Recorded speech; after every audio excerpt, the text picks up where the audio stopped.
So, చాలామంది parents ఈ మధ్య కాలంలో స్కూల్ స్టార్ట్ అయ్యే ముందు క్లినిక్‌కొచ్చి ఫ్లూ టీకా ఏయించాలా? ఏయించాలా? అని ప్రతి జనరల్ ఓపీకి అడిగే కామన్ క్వెషన్ అయిపోతుంది.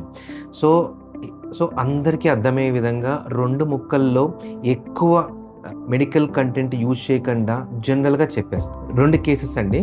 ఒక కేస్ ఏంటంటే పోయిన సంవత్సరం చాలా సార్లు నెల నెల 15 రోజులకొకసారి దగ్గు, సర్ది వచ్చి అలెర్జీస్ వల్ల, ఇన్ఫెక్షన్స్ వల్ల మెడికేషన్స్ వాడుకుంటూ ఆయాసానికి ఇంజెక్షన్స్, నెబులైజర్స్ వరకు వెళ్ళిపోయి ఇన్హేలర్స్ వరకు వెళ్ళే పిల్లవాడు ఈ టీకా తీసుకున్న తర్వాత ఫ్రీక్వెన్సీ అండ్ సివియారిటీ చాలా తక్కువ ఉండే. స్కూల్ స్టార్ట్ అయ్యే ముందు కూడా ఊరికూరికనే వేరే పిల్లవాళ్ళ నుంచి ఇలాగ సర్ది, దగ్గు అంటుకుని అలర్జీలాగా మారి న్యూమోనియాలా తయారవ్వకుండా ఈ టీకా తీసుకున్న పిల్లల్లో చాలా తక్కువ రికరెన్సెస్ చూస్తున్నాం. So end of the day నేను చెప్పవలసింది ఏంటంటే ఎలర్జీ ఇన్ఫెక్షన్స్ కంటికి కనబడవు కాబట్టి ప్రొటెక్షన్ అనేది ఇంపార్టెంట్.